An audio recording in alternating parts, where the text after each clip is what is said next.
Un drapeau russe brandi devant un théâtre endommagé de Marioupol.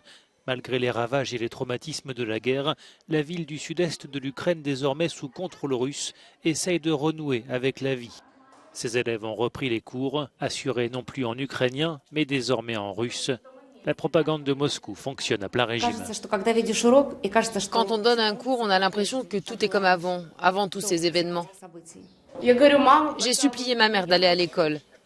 Maintenant, dans nos têtes, on est de nouveau capable de s'imaginer construire notre futur.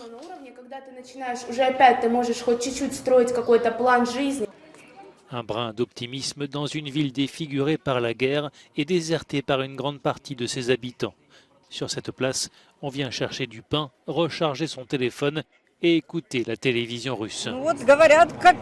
Il raconte comment la Russie progresse et comment l'Ukraine renie ses propres soldats. Mais à Marioupol, c'est bien la mort qui règne plus que jamais depuis le début de la guerre.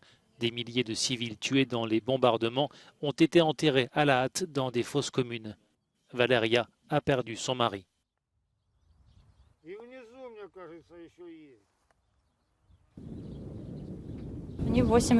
Les corps sont allongés sur 8 niveaux, les uns sur les autres, et par 3 en largeur.